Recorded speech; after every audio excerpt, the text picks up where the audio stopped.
तो चलिए आज हम देखते हैं आपराधिक मामला क्या है।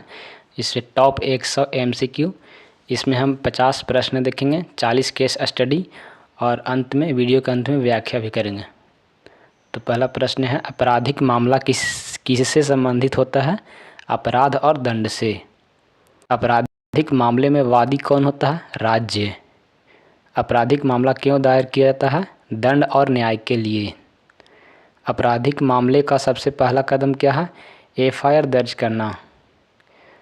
दीवानी मामले और आपराधिक मामले में मुख्य अंतर क्या है? दंड की प्रकृति, पक्षकारों का स्वरूप, मुकदमे का उद्देश्य, यानी उपरोक्त सभी। आपराधिक मामला किस स्तर तक समाज को प्रभावित करता है? पूरे समाज को करता है। आपराधिक मामले का परिणाम क्या होता है? दंड। आपराधिक मामला किस कानून के अंतर्गत आता है? भारतीय दंड संहिता IPC यानी इंडियन पेनल कोड। आपराधिक मामले का अभियोजन कौन करता है? लोक अभियोजक। आपराधिक मामला किनके बीच लड़ा जाता है? राज्य बनाम अभियुक्त के। आपराधिक मामले में न्यायालय क्या करता है? दंड तय करता है। आपराधिक मामले की मूल विशेषता क्या है? यह सार्वजनिक कानून है। आपराधिक मामले का सबसे बड़ा उद्देश्य क्या है? अपराध रोकना। आपराधिक मामले में अभियुक्त को क्या अधिकार है? निर्दोष माने जाने का अधिकार, आत्मदोषारोपण से बचाव का अधिकार, उपरोक्त सभी है। आपराधिक मामला किसके लिए खतरनाक आपराधिक मामला किसके लिए खतरा माना जाता है? पूरे समाज और राज्य के लिए। आपराधिक मामले में निर्णय किस आधार पर दिया जाता है? साक्ष्य और गवाही के आधार पर। आपराधिक मामला किस प्रकार के उत्तरदायित्व को जन्म देता है? दंडात्मक उत्तरदायित्व। आपराधिक मामले का निर्णय कौन करता है? मजिस्ट्रेट या सत्र न्यायालय। आपराधिक मामले की प्रक्रिया किससे शुरू होती है? शिकायत या प्राथमिकी यानी FIR। आपराधिक मामला किसका उल्लंघन होता है? विधि द्वारा निषिद्ध आचरण का। भारतीय संविधान का कौन सा अनुच्छेद कहता है कि किसी अपराध के लिए पूर्वव्यापी दंड नहीं दिया जाएगा? अनुच्छेद 20 का क्लॉज 1। आपराधिक मामले में डबल जियोपार्डी किससे संबंधित है? एक अपराध के लिए 2 बार दंड न देना। आपराधिक मामले में अभियोजन पक्ष कौन प्रस्तुत करता है? लोक अभियोजक। दोष सिद्ध होने तक निर्दोष का सिद्धांत किस आधार पर आधारित है? प्राकृतिक न्याय। आपराधिक मामले का दर्शन किस आधार पर आधारित है? प्रतिकार और सुधार। आपराधिक मामला किस प्रकार का कानून है? सार्वजनिक कानून। आपराधिक मामले में गवाह की भूमिका क्या होती है? साक्ष्य प्रस्तुत करना, यानी साक्ष्य को जुटाना, प्रस्तुत करके बताना। आपराधिक मामले की प्रक्रिया का संचालन कौन करता है? मजिस्ट्रेट या न्यायाधीश। आपराधिक मामले में संविधान का अनुच्छेद 21 किसकी गारंटी देता है? जीवन और व्यक्तिगत स्वतंत्रता का अधिकार। आपराधिक मामले का दार्शनिक आधार किस विचारधारा से जुड़ा है? सामाजिक अनुबंध। आपराधिक मामले की सुनवाई में अभियुक्त को कौन सा मौलिक अधिकार सबसे अधिक सुरक्षा देता है? अनुच्छेद 21। आपराधिक मामला सार्वजनिक हित का मामला है। यह किस पर आधारित है? अपराध समाज के विरुद्ध है। भारतीय दंड संहिता IPC में अपराध किस प्रकार परिभाषित है? विधि द्वारा निषिद्ध कृत्य। आपराधिक मामले में पुलिस की भूमिका क्या होती है? जांच और साक्ष्य संकलन। आपराधिक मामले में बेल यानी जमानत का महत्व क्या है? अभियुक्त को अस्थायी स्वतंत्रता देना। आपराधिक मामले और दीवानी मामले में वादी का स्वरूप किस प्रकार अलग है? दीवानी में निजी व्यक्ति, आपराधिक में राज्य। भारतीय संविधान में अनुच्छेद 22 का आपराधिक मामले से क्या संबंध है? गिरफ्तारी या निरोध से सुरक्षा। आपराधिक मामले का निवारक उद्देश्य क्या है? समाज को भयमुक्त करना। न्यायालय आपराधिक मामले में किस सिद्धांत का पालन करता है? दोष सिद्ध होने तक निर्दोष। आपराधिक मामले में अभियुक्त को वकील की सहायता का अधिकार किस अनुच्छेद में दिया गया है? अनुच्छेद 21 और 22। आपराधिक मामला किस प्रकार के न्याय से जुड़ा है? उपरोक्त सभी। आपराधिक मामले की सुनवाई का अंतिम निर्णय किस पर निर्भर करता है? साक्ष्य और गवाहों की विश्वसनीयता पर। आपराधिक मामला सार्वजनिक कानून है, इसका क्या अर्थ है? राज्य और व्यक्ति के बीच विवाद। भारतीय आपराधिक मामले का मुख्य उद्देश्य क्या है? अपराधी को दंडित करना और समाज की सुरक्षा करना। आपराधिक मामले का महत्व किस दृष्टिकोण से सबसे बड़ा है? उपरोक्त सभी है इसमें। आपराधिक मामला और पाप में मुख्य अंतर क्या है? पाप धार्मिक अवधारणा है, अपराध विधिक अवधारणा है। आपराधिक मामले में राज्य बनाम अभियुक्त का सिद्धांत किस न्यायशास्त्रीय धारणा से जुड़ा है? सामाजिक अनुबंध सिद्धांत। न्यायशास्त्रीय धारणा से सामाजिक अनुबंध सिद्धांत। आपराधिक मामले और मानवाधिकार में क्या संबंध है? उपरोक्त सभी। भारतीय संविधान के किस अनुच्छेद को आपराधिक न्याय प्रक्रिया की आत्मा कहा जाता है? अनुच्छेद 21 को। आपराधिक मामले में अंतर्राष्ट्रीय मानवाधिकार संधियों का प्रभाव किस पर दिखता है? उपरोक्त सभी।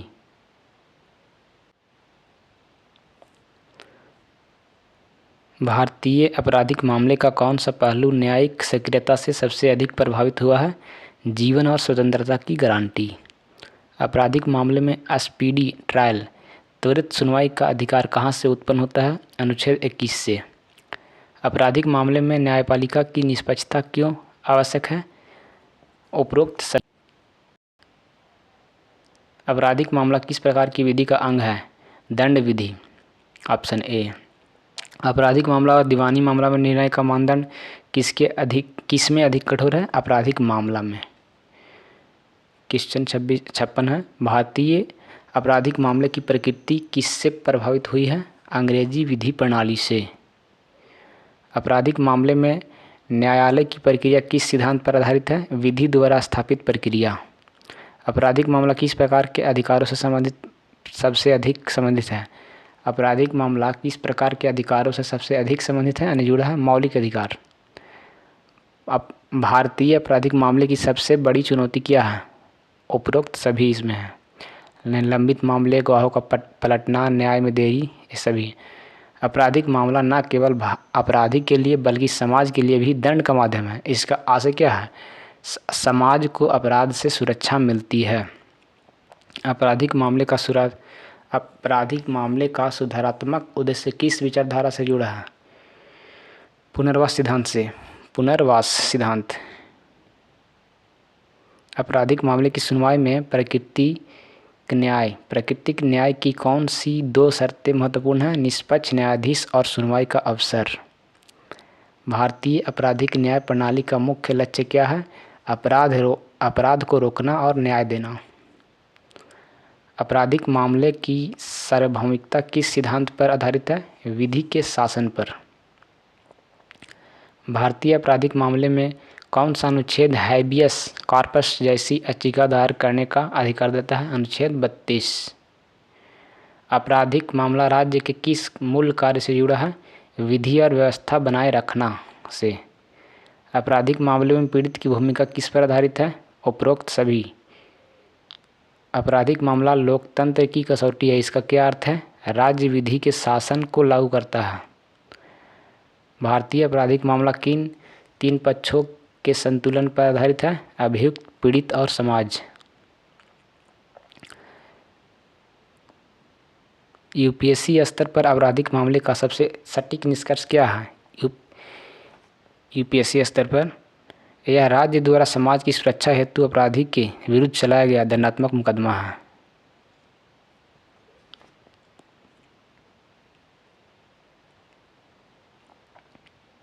क्वेश्चन 70 हुआ। आपराधिक मामला क्या है? केस स्टडी आधारित 30 प्रश्न हैं और 10 पाप और पुण्य से भी देखा जाएगा। केस स्टडी पहला है, राम ने चोरी की और पुलिस ने एफआईआर दर्ज की। अदालत में मामला राज्य बनाम राम नाम से चला। यह किस प्रकार का मामला है? आपराधिक मामला। केस स्टडी दूसरा है, रीना और सीमा में जमीन विवाद हुआ, मामला अदालत पहुंचा और रीना बनाम सीमा नाम से चला। यह किस प्रकार का मामला है? दीवानी मामला है। सुरेश ने मारपीट की और पुलिस ने उसे गिरफ्तार कर लिया, मामला अदालत पहुंचा। इस मामले में वादी कौन होगा? राज्य। एक व्यक्ति ने हत्या की और समाज में भय फैल गया, यह मामला किस श्रेणी में आएगा? सार्वजनिक अपराध में। पुलिस ने चोरी के आरोप में एक व्यक्ति को पकड़ा और अदालत में अभियोग चलाया, इस प्रक्रिया को क्या कहते हैं? आपराधिक मुकदमा। एक महिला ने शिकायत दर्ज कराई कि मोहल्ले का युवक छेड़छाड़ करता है, मामला दर्ज कर लिया, यह किस प्रकार का मामला है? आपराधिक। दो भाइयों में पैतृक संपत्ति बांटने को लेकर विवाद हुआ और अदालत पहुंचे, क्या यह आपराधिक मामला है? नहीं। अजय ने रिश्वत लेते हुए पकड़ा गया, राज्य ने उसके विरुद्ध मुकदमा दायर किया, यह मामला किस नाम से चलेगा? राज्य बनाम अजय। मनोज ने बाजार में दंगे भड़काए जिससे शांति भंग हुई, यह किस प्रकार का मामला माना जाएगा? आपराधिक मामला। एक व्यक्ति ने अदालत में गवाही देने से मना किया और झूठी जानकारी दी, यह किस अपराध की श्रेणी में आता है? आपराधिक मामला और झूठी गवाही। श्याम ने पड़ोसी की दुकान में आग लगा दी, इस मामले का अभियोग कौन चलाएगा? राज्य। पुलिस ने एक युवक को चोरी के आरोप में पकड़ा, अदालत ने सबूतों के आधार पर उसे दोषी ठहराया, अदालत का यह निर्णय किस प्रकार का है? आपराधिक निर्णय। कंपनी मालिक ने मजदूर को बिना वेतन के निकाल दिया, मामला अदालत पहुंचा, क्या यह आपराधिक मामला है? नहीं। राहुल ने सरकारी संपत्ति को नुकसान पहुंचाया, यह मामला किस श्रेणी में आएगा? सार्वजनिक आपराधिक मामला। एक व्यक्ति पर हत्या का आरोप लगा, वह अदालत में निर्दोष साबित हुआ, यह किस सिद्धांत को दर्शाता है? दोष सिद्ध होने तक निर्दोष। अमित ने मारपीट की लेकिन पीड़ित ने बाद में समझौता कर लिया, क्या यह आपराधिक मामला समाप्त हो सकता है? हाँ, यदि अपराध समझौतापूर्ण है। सोनू पर चोरी का मुकदमा चला, अदालत ने सबूतों के अभाव में बरी कर दिया, यह किस सिद्धांत का उदाहरण है? प्रमाण के बिना दोष सिद्ध नहीं। एक अपराधी को हत्या के लिए सजा सुनाई गई, यह किस प्रकार का दंड है? दंडात्मक। पुलिस ने एफआईआर दर्ज नहीं की जबकि अपराध गंभीर था, पीड़ित कहाँ अपील कर सकता है? मजिस्ट्रेट न्यायालय में। एक अपराध में 2 बार मुकदमा चलाने की कोशिश की गई, यह किस अधिकार का उल्लंघन है? अनुच्छेद 20 क्लॉज 2 डबल जेओपर्डी का। अदालत में अभियुक्त को वकील देने से मना किया गया, यह किस अधिकार का उल्लंघन है? अनुच्छेद 21 का। गांव के पंचायत प्रमुख ने किसी को अपराधी मानकर सजा दी, क्या यह आपराधिक प्रक्रिया सही है? नहीं। गांव के पंचायत प्रमुख ने। एक व्यक्ति ने अदालत में आत्मदोष स्वीकार करने के लिए दबाव की शिकायत की, यह किस अधिकार से संबंधित है? आत्मदोषारोपण से बचाव का। राजेश ने पुलिस से कहा कि उसके पड़ोसी ने अपराध किया है, पुलिस ने जांच कर मुकदमा दर्ज किया, यह किस प्रक्रिया का हिस्सा है? आपराधिक न्याय प्रक्रिया। एक विदेशी नागरिक भारत में अपराध करता है, उस पर मुकदमा कहाँ चलेगा? भारत की अदालत में। एक अपराधी को सुनवाई के बिना दंड दिया गया, यह किस सिद्धांत का उल्लंघन है? प्राकृतिक न्याय।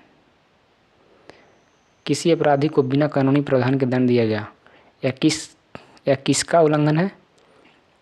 अनुच्छेद 20 क्लॉज 1 पूर्वव्यापी दंड से सुरक्षा। एक व्यक्ति ने कहा कि अदालत ने बिना सबूत के उसे दोषी ठहरा दिया, यह किस सिद्धांत का उल्लंघन है? सबूत आधारित न्याय।